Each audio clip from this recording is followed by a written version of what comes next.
Welcome to this webinar. Today we're launching a new book by Wigan and Pia Andrews called The Expertise Deficit. Great to see so many registered today. It's obviously a topic that's touched a few nerves. Before I introduce our special guests to talk about their book, I want to acknowledge that I'm hosting this webinar from the lands of the Gadigal people of the Eora Nation.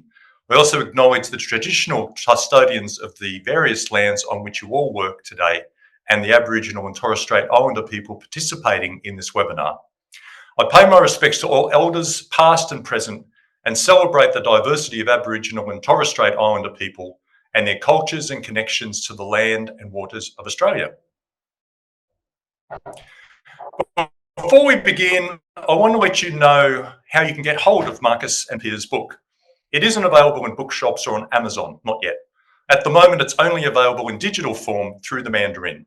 You can either become a Mandarin subscriber, and we've got a terrific subscription offer we'll send you with a recording of this webinar in an email tomorrow, or you can attend our Canberra conference on March 13, Building a Better Public Service. Marcus and Pia will be presenting at that event, and we'll be inviting some special guests and attendees to offer their thoughts on their findings. Both today and at the event, we hope you're going to make your feelings known.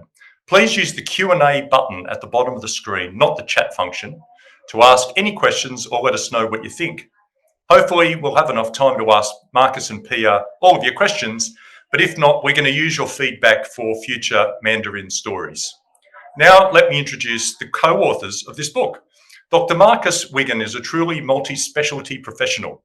He has expert knowledge in physics and mathematics, Asian studies and development, business administration, international relations, ethics, organisational psychology, civil engineering, and much more. Amazing guy. Pia Andrews is no less special, of course. She was most recently Chief Data Officer at Home Affairs and describes herself as a public sector transformer and reformer. She's on a mission to transform public sectors to be more humane, responsive, and effective at what she calls the speed of continuous change. I'll now pass over to Marcus and Pia to explain what they have found and why this project is so important to them. Why did I start this book? I think it's a good question. I've got a very broad background in policy, research and practice in perhaps a dozen fields, many recognised with fellowships, professorial titles and positions, and 10 degrees over a 60-year professional career. I am, of course, 83 now and keen to continue in this and other committed directions here and overseas, as I'm sure any of you would, and wanted to contribute to society from this varied and unique long-standing experience, which has included actively working with public services in the EU, UK, USA and Australia, both as a researcher and as a policy administrator. The relevance today is that the links between policy and public services and people in the community are frayed and are visibly affecting trust in these key bodies. And I wanted to explore this and to suggest directions as to how it might be corrected, the links reborn and the trust restored.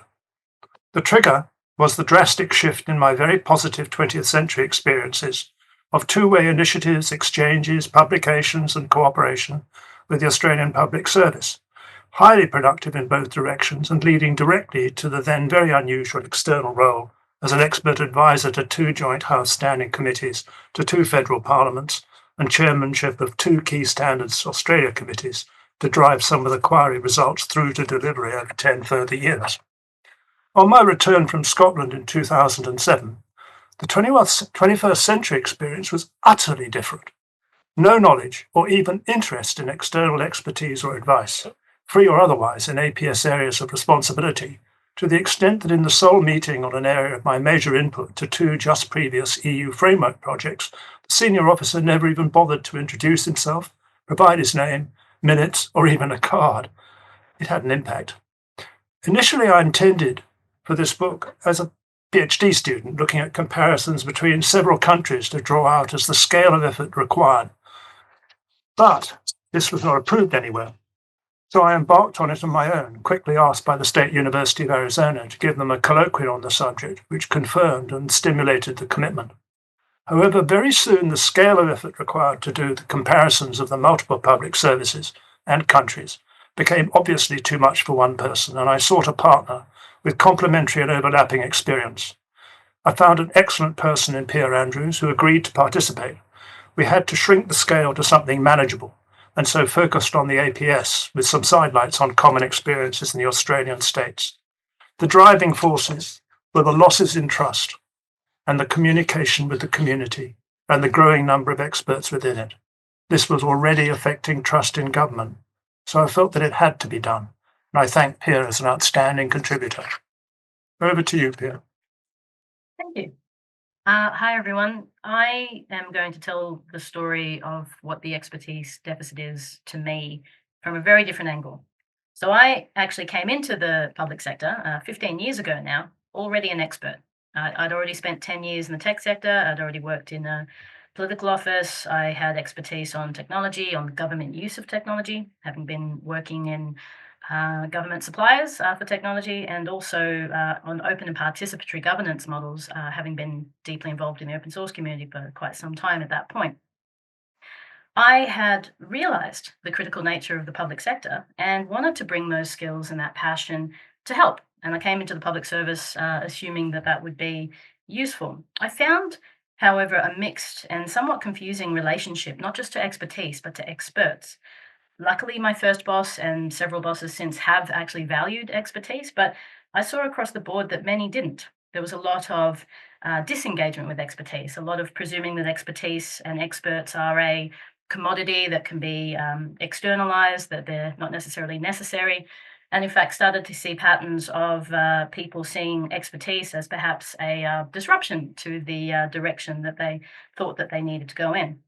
And I was almost immediately seen as less credible by merit of being a public servant, which is something I found truly astonishing. So this narrative that public servants are somehow less than, and that public service expertise and experience and even innovation is something non-existent, was a very strange thing to experience, and something that I wanted to understand.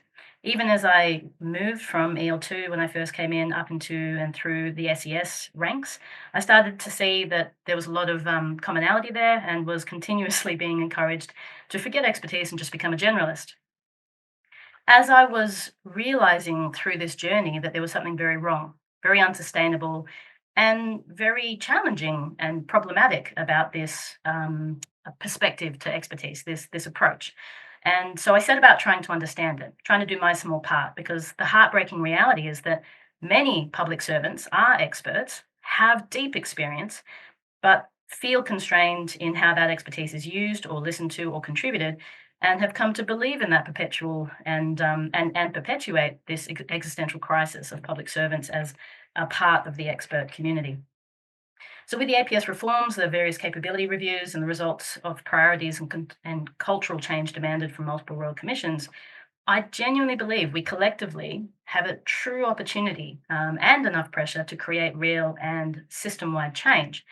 So in my experience, expertise can't be simply bought, trained, or hired. It needs to be valued. It needs to be incorporated systemically from a practice perspective into the very identity and day-to-day work of all public servants, no matter their role or their level. So for me, the expertise deficit doesn't describe a lack of skills, a lack of expertise, but rather the structural, systemic, and cultural gap that emerged over time between decision-making and the work of government and the deep experience, expertise, and history that needs to inform it. And this book is meant to help explore that by looking at, if you like, the historical steps and shifts that happened and that created a compounding foundation for where we are today. But we also tried to explore what could good look like, which isn't just about recapturing the past, but resetting in the current state, in the modern world, and moving forward. And some key steps how to get there in a holistic way, so that people can understand that broad system change that needs to happen. I'm hopeful it's useful to this debate and to the reform agenda, but I'm more hopeful that every single one of you come out of this thinking about and actioning how you can contribute to closing this gap, to recapturing that sense of existential confidence and purpose and pride in public sector expertise and experience, and being able to be the best public service that we can be. So back over to you, Marcus. Let's give you a bit of a heads up on the book and what it covers, given that none of you have had a chance to read it yet. Well, how did we get here is the first bit. A discussion of a clear purpose for the public service, which was clarified again in 1999, as responsibility to both provide independent advice, including a community engagement and expert role, and implementation of government policy. Once this clarity was lost, the behaviours led inevitably to losses in public trust, which indeed have emerged. This led in the 1990s to the private sector mantra of management should be steering, not rowing. This seductive mantra soon led to the disappearance of many extremely capable public sector experts who also held most of the corporate memory, just as it did in the private sector.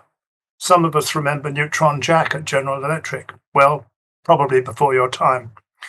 This works for one generation of management, who usually had gone through an expert role at an earlier stage, but fell apart into generalism once that bridging generation had moved on. Natural result. Government as a business followed on, and with it, language that referred to consumers, who have a choice, citizens do not.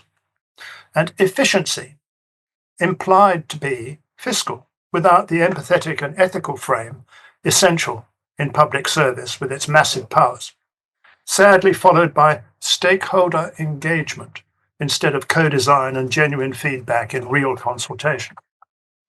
Once this was in place as a language and the dominant mode, driven by generalist and ever mobile senior managers, who inevitably took much education, by the junior staff who held the corporate memory and values, but increasingly barred from engaging with even their previous colleagues, i.e. experts in the community, or even the community at large.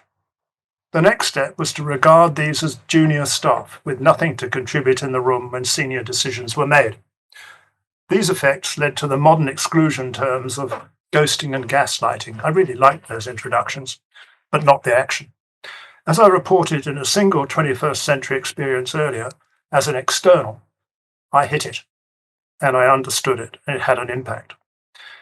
The business model led naturally to segmentation by function with operational goals, but rarely, if ever, to policy impacts on the customers, inverted commas. And so feedback, if it was ever there, just vanished. This deletion of expertise, corporate memory, and genuine citizen engagement, however expert and relevant, could lead only one way, to regarding political reactiveness as the good mode of operation.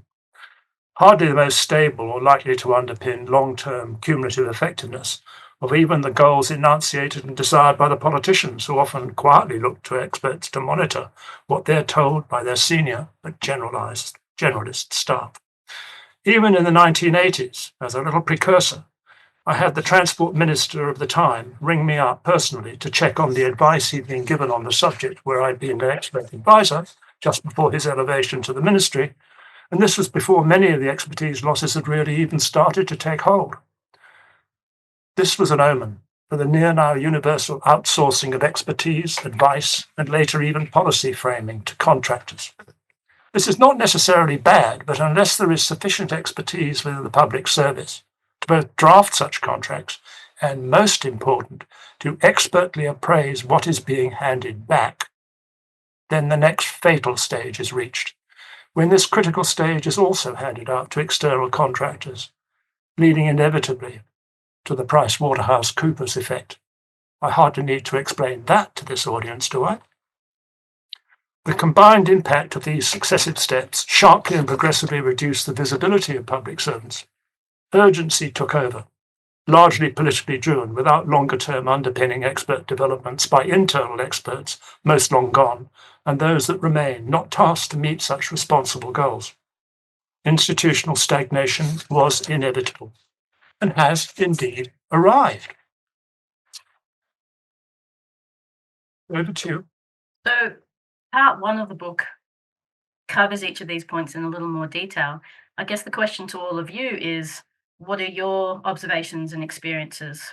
Do you see these same challenges? Do you see anything else that created this issue historically? And please add those comments and feedback into the chat or the Q&A.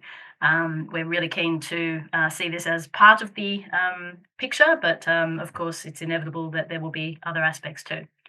So part two of the book, once you get past the depressing how we got here, tries to look at what good might look like. There's no point, as I tell everyone that I work with, don't just bring me problems, bring me solutions. So we tried to bring some solutions. But to define a solution, we had to, as again, I always like to do, define a good to work towards.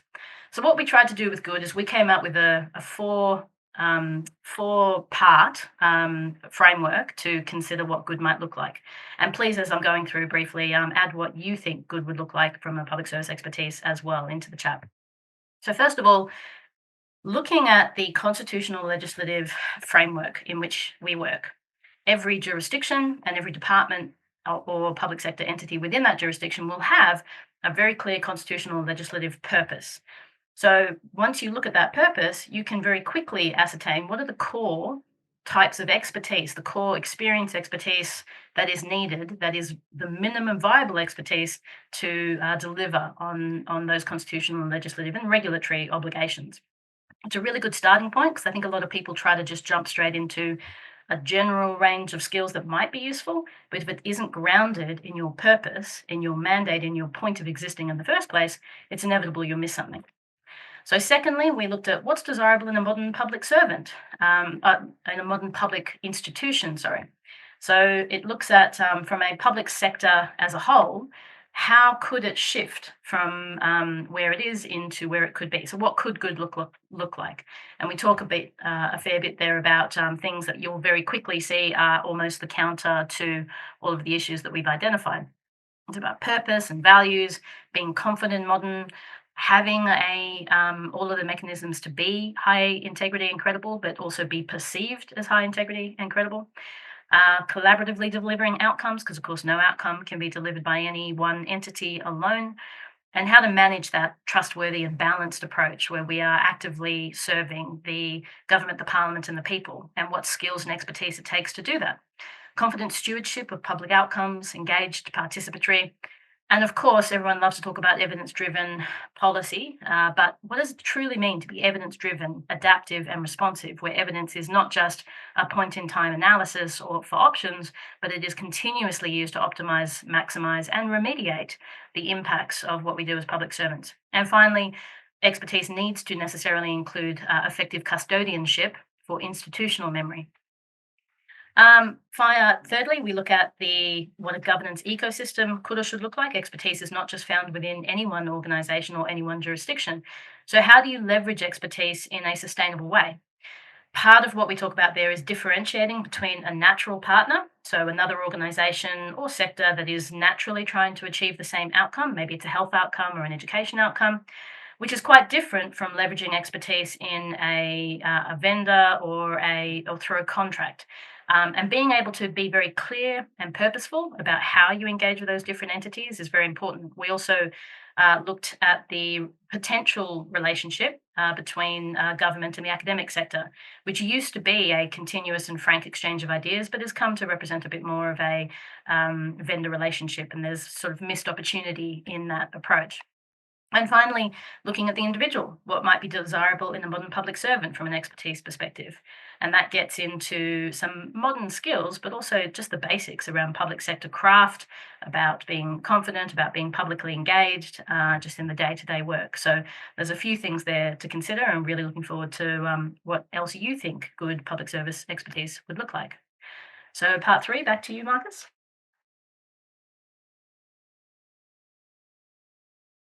You're on mute again, Marcus.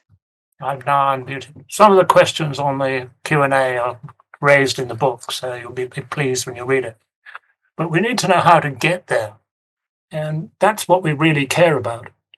It's not worrying about what's there now. It's worrying about how we can point directions that would be constructive and useful to get to a better place.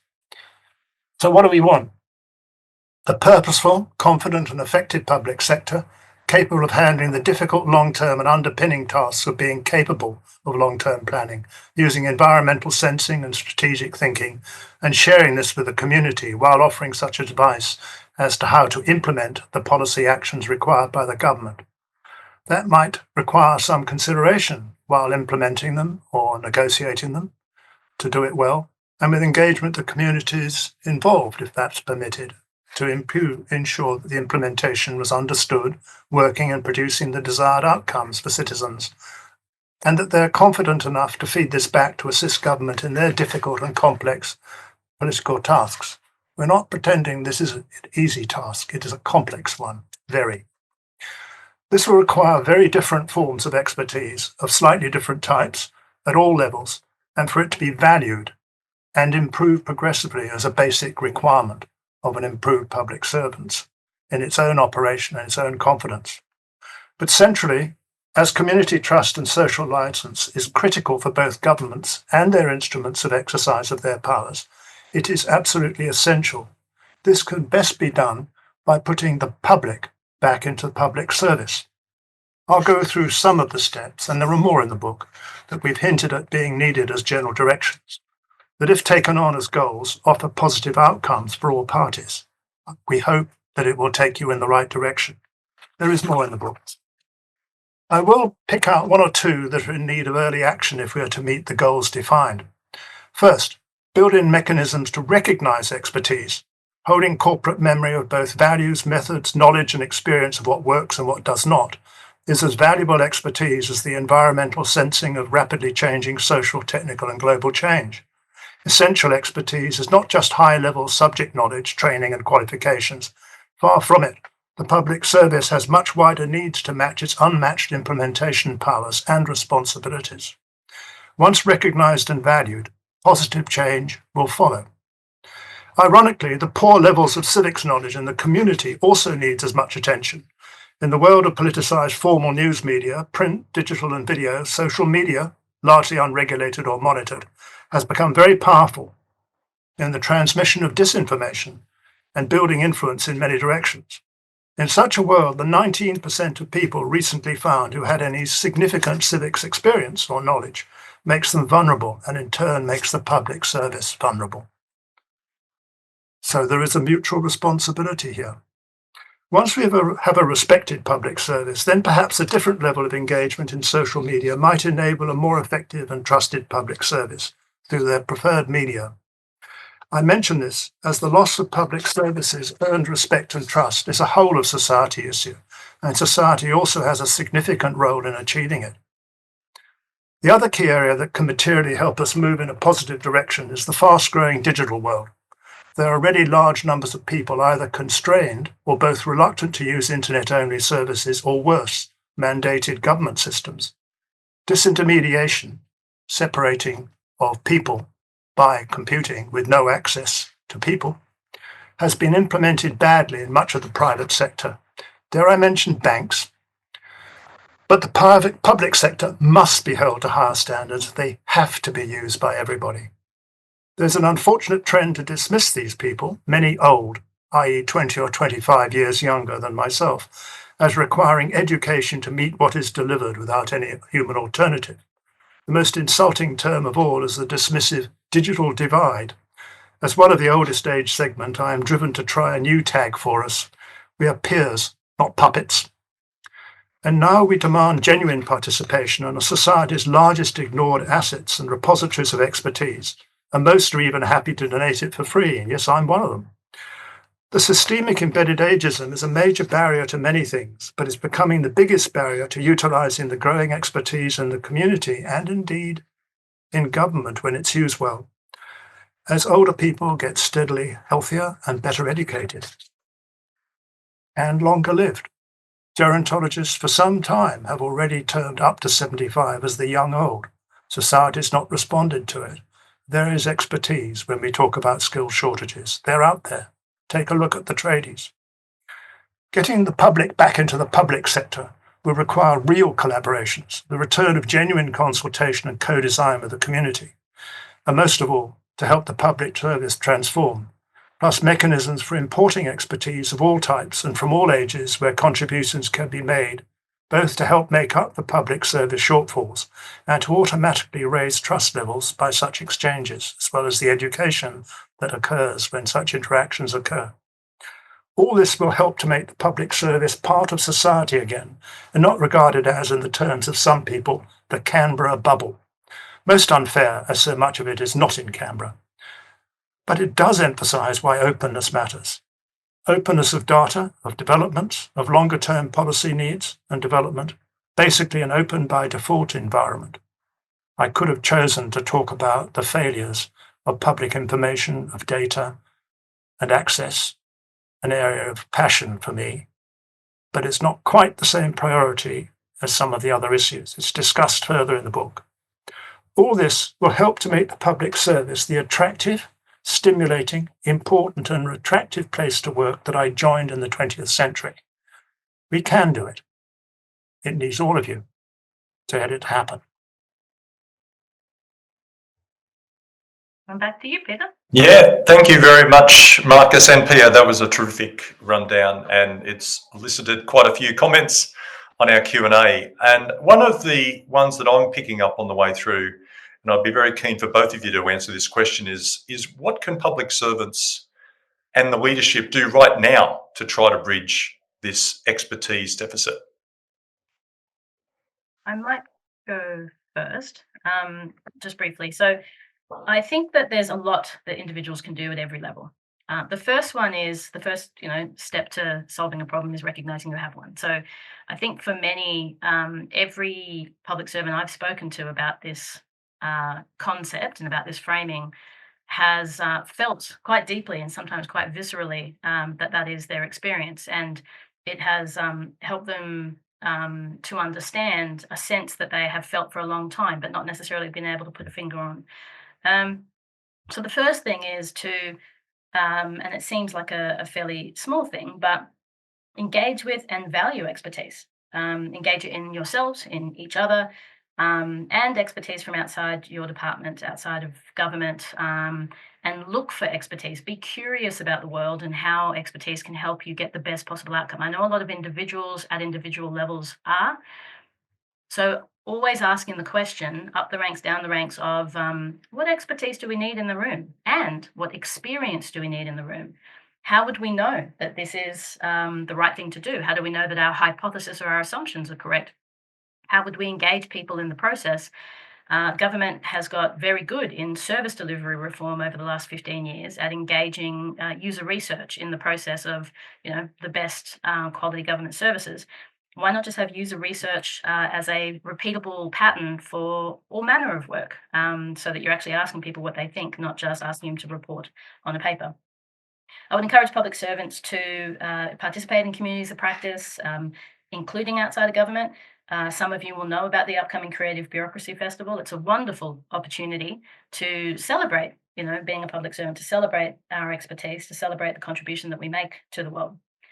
Keep your purpose in mind. Make sure that how you actively serve the government, the parliament, and the people is upheld, because you're not just a public servant. You're not just a cog in a machine. You're a steward for public good, no matter what your level, no matter what your role. And it's only when we strive to serve all of these that expertise has a chance to be properly valued and a chance to be properly sustained, because it's only with genuine expertise can you do that well, and can you earn the respect and balance on an ongoing sustainable way. Obviously, bring expertise into the room, learn about public service craft is all important. But my final single tip is, and this is going to sound a little odd, but be proud. Be proud of what it is to be a public servant. Value yourself.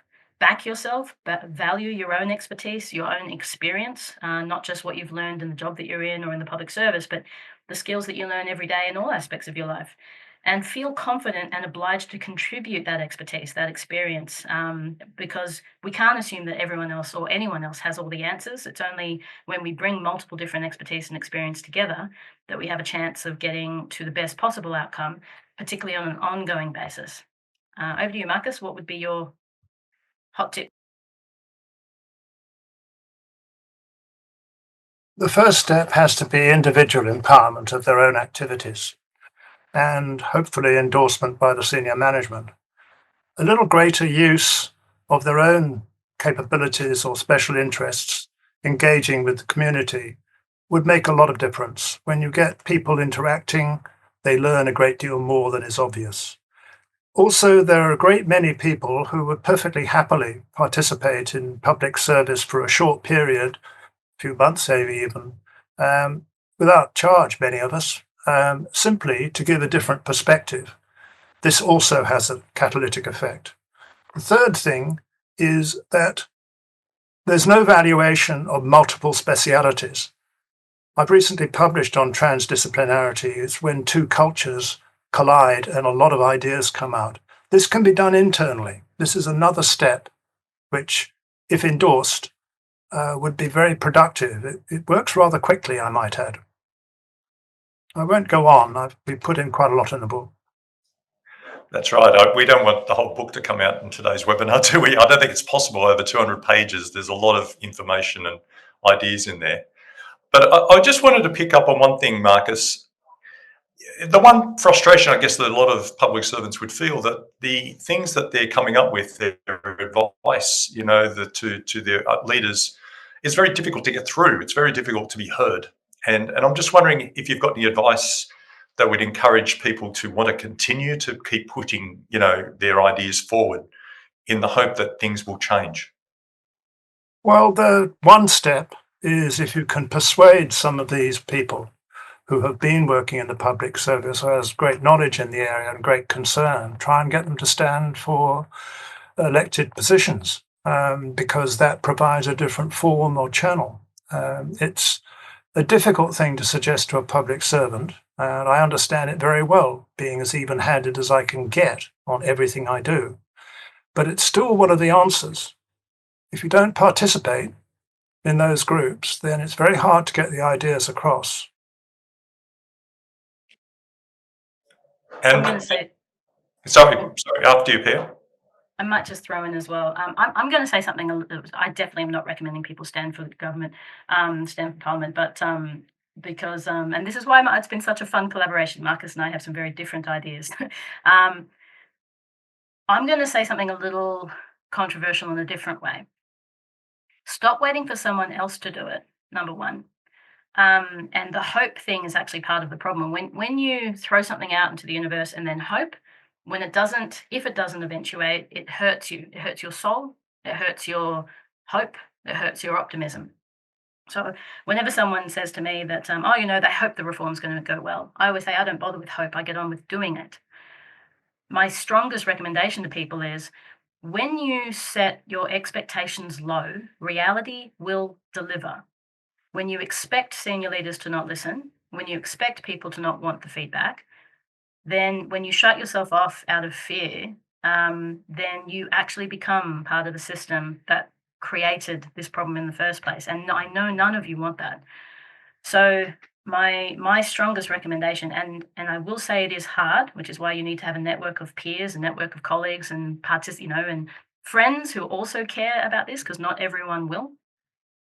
But keep your expectations high so that there is some possible chance that reality starts to lift up to where your expectations are. It's when your expectations go low, it's when you assume that you're not going to be heard and you stop speaking and you stop trying, that you give this permission an excuse to not listen.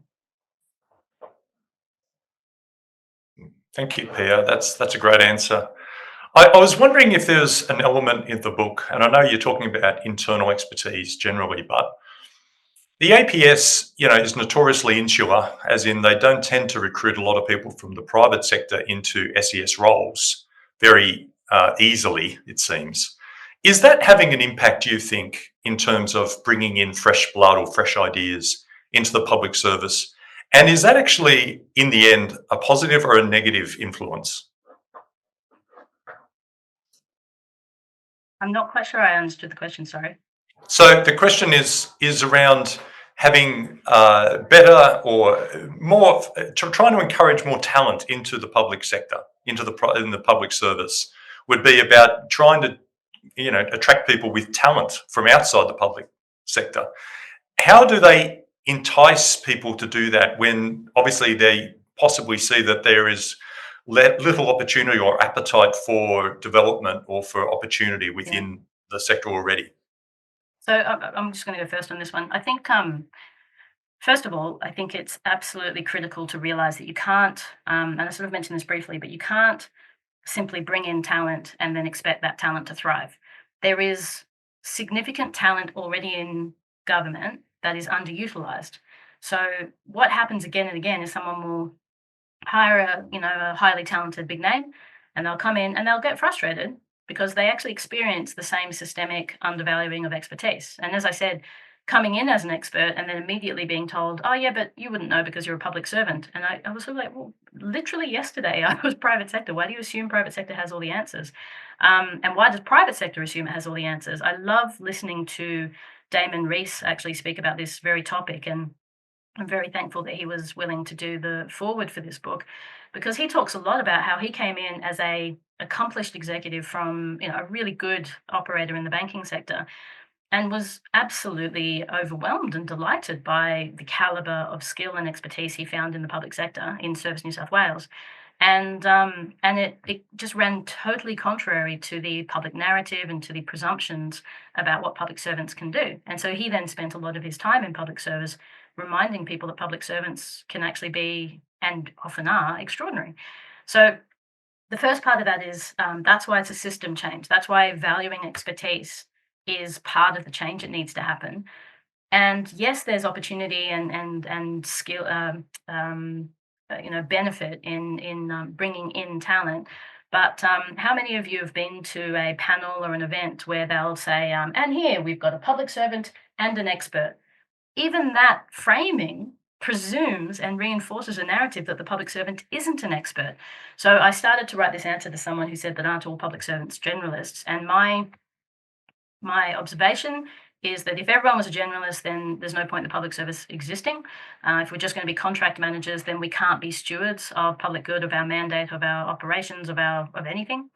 All public servants should be expert in something. And yes, there are some generalist skills that are valuable, like how to work in a multidisciplinary team, like how to communicate, like how to lead.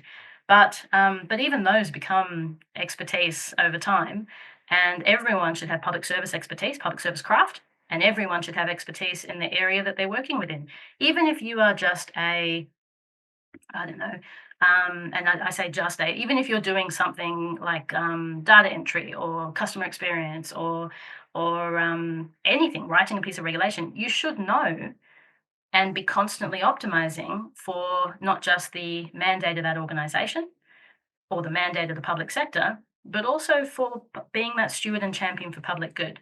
So yeah, I don't think it's a matter of just bringing in or not bringing in talent. I think it's about recognizing and valuing talent for what it is, and recognizing that the concept that a good public servant is a generalist has always been false and has actually been quite destructive. Do you have a view on that, Marcus, that particular aspect? Yes, I do, because I've been a public servant too. And that's the reason I focused, because I knew Pia was going to go in that direction, on engagement, on getting more engagement. And it's not very hard to do. It's maybe hard to get permission to do, but it's not very hard to do. There are people there who are very happy to help or to be there or to exchange. Unless you get a change in culture, one of the few things you can do to change culture is actually to get people to talk to each other.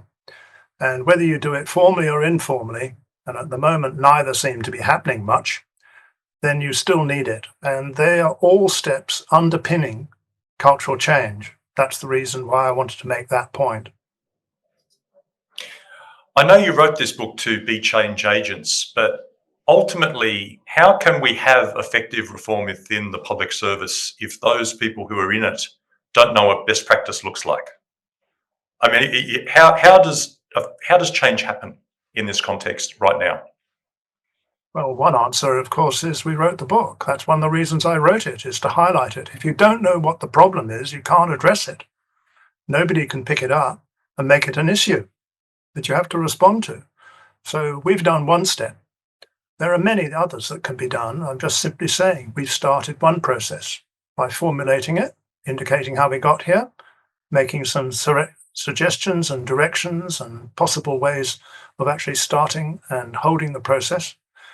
These are the things that you have to put out there. It's amazing how effective the printing press was when it came out and how books were when they first came.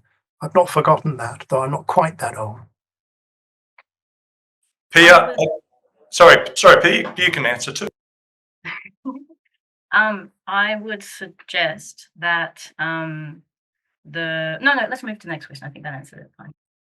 I feel it's impossible to have a conversation about the public sector, and I'm not going to get political here, But everything that's happening in the United States right now in particular suggests that anything that happens to the public sector is likely to be an impact in the negative rather than the positive, let's say that. How can we expect to grow expertise when there's so much threat of people's jobs, or in the fact that departments might shrink or be cut altogether? I mean, how can we feel that right now is a good time to be talking about reform and to try to enhance confidence within the public sector when there's so much seeming political kind of will to try to cut it down? Well, it's interesting actually, because that's when it's most important to be a strong and confident public sector. Another pattern that I observed, and I'll loop this back to answering the question, I promise, but I think it's relevant, is a lot of people in the senior public service. I've had many conversations with people who have made the comment in various different ways that everything was fine until those pesky staffers got too much power. And my comment was always the same. Well, when someone says jump, you're the one that said how high.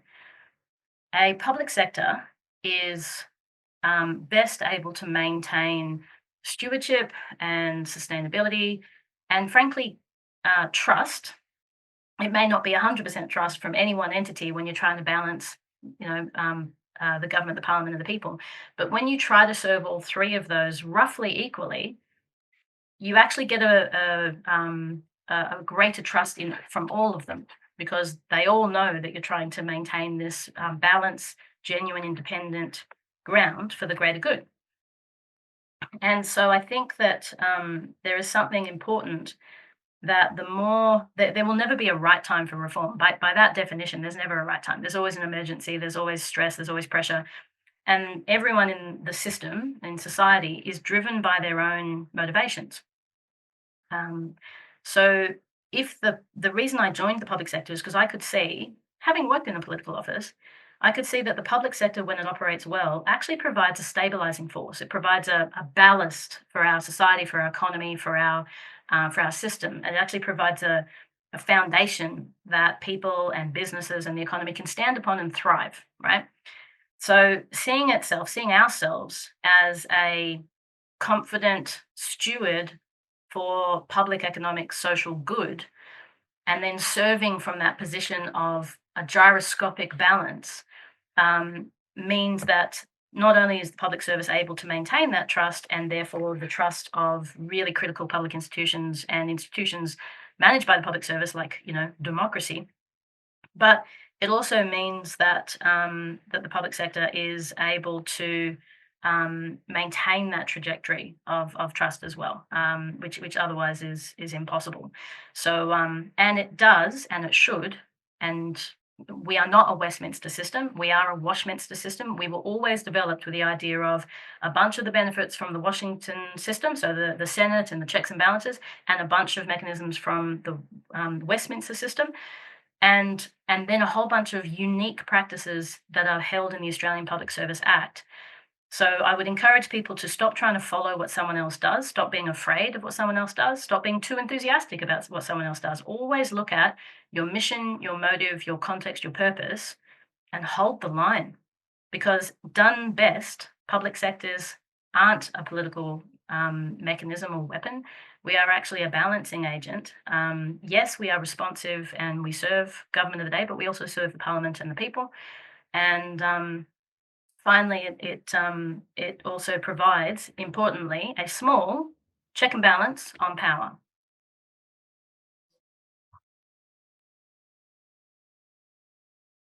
You're on mute, sorry, Peter. Sorry. So as Marcus, I was just asking him what he thought of that as well. Well, I was going to rely on Pia, as we have been, on talking about the internal view from public service. So I'm going to focus on the externals, although I could go the other way as well. One of the things that I've observed is there is actual fear of highly competent people in the community, in the public service. And while I found that amazing, I verified it. It is the case. So that's one of the underpinnings of change, is to get better communication with people. I know it may sound strange to many of the audience, but I'm afraid it's true. I couldn't believe it.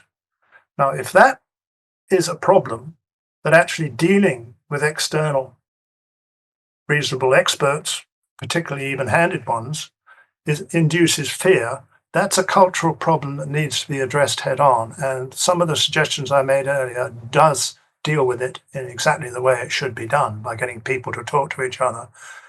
It's a very different kind of point of view, and I was tempted to follow on from what Pia said, but I think it's important to give an external view as well. You mentioned in the book quite a bit, actually, the new evaluative function that the government, especially the current government, has brought in with the ACE and all of these kind of ideas that Minister Lee in particular has brought forward. I'm just wondering what your perspective is on how things like greater evaluation is going to impact the way that people see the role of the public service and hopefully trying to decrease that expertise deficit. First thing to say is that if we get feedback, which is partly why you actually do such measurements, if those are made public and there's more participation in it, then that does some of the tasks that we need.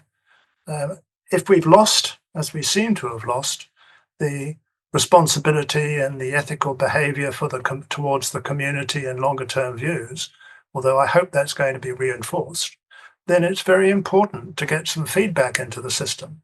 So let's just say adaptive policy would be a really good idea, measures of how they're going. But of course, there'll always be political barriers to that. But when we're looking for mechanisms of change, they're ones that you can't ignore. I'm giving an external view intentionally. We would really like to see some responses to how things go. I mean, look at Robodebt. It took years for it even to be recognised, let alone a response. And the public's view of what the responses were to the system have not helped at all. Surely some of those experiences can be fed back into the system. But measurement, feedback, maybe that's the point that you should emphasise with the measurement.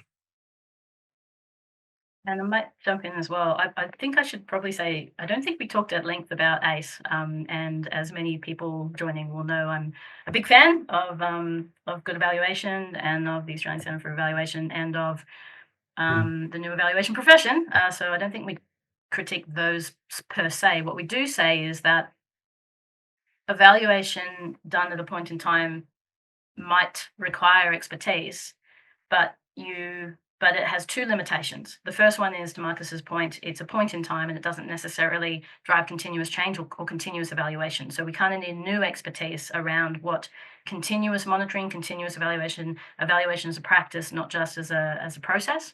And the second part of that is it requires, again, for a modern public institution to be adaptive today, requires not just a shift in skills or technologies, but a shift in the operating model. How would you know if your policy or program or service or grant is having the intended impact? How would you know if it's having a good or harmful impact that you didn't expect? These things are necessary to consider for what good might look like, so that then we can build these skills, expertise, and operating model that leverages that expertise for a more again, high integrity and effective public service that is responsive to continuous change and continuous opportunity. I think everyone gets very risk focused, but it's not just about risk, it's about opportunity. Pia, as someone suggests, you should be the next APS commissioner, which is really, of course, what you should be. But I'm just wondering, and one of the questions that have come through on the line today is, does the structure of the public service need to change to incorporate expertise streams rather than focusing only on general APS, executive and SES levels, so that expertise is recognised and valued? Well, it's interesting. Some departments have that, right? There are some departments that have specifically a stream for expertise, and it tends to be the departments where expertise is valued because it is critical to the nature of that department. And you think about some of the research institutions have done this really well, and some haven't. But there is certainly a precedent and a pattern there. But might I suggest that part of it is also not just recognizing experts, and there are certainly, if you like, human resource management mechanisms that would help us to shift away from the current limitation on people's careers. If you are seen as an expert, you are seen as only having a career up to a certain level, and that is actually a real problem and something we need to overcome.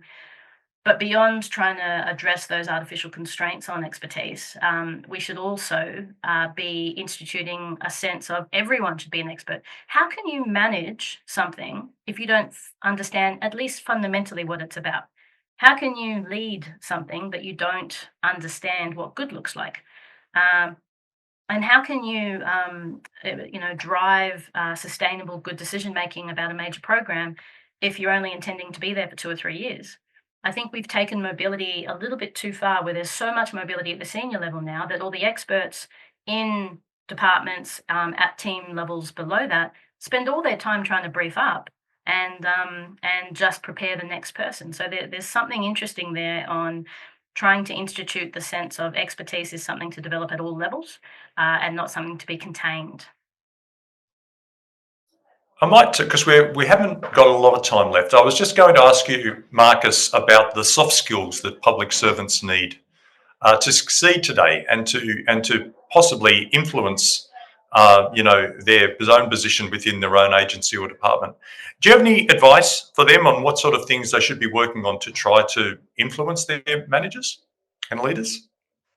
There is a temptation to externalize soft skills as an expertise that psychologists or organizational psychologists might provide and advise on.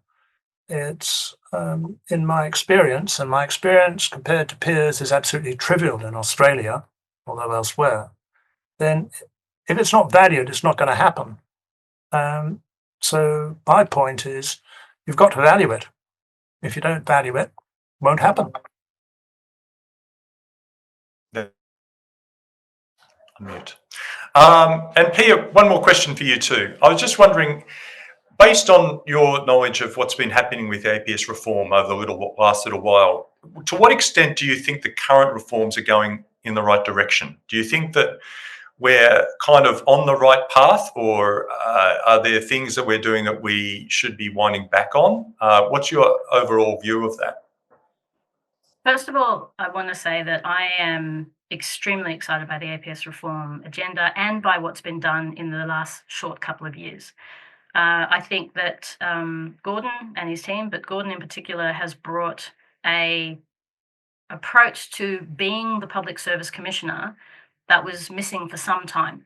We went through a long period where a public service commissioner was effectively, and this is slightly cheeky and dismissive of some of those people, so please forgive me, but effectively became an EA negotiating mechanism, and it lost what the purpose of the APSC is, which is to be the heart and soul, the Jiminy Cricket, the lead, the light in the dark to help public service maintain its integrity, its sense of self, its identity.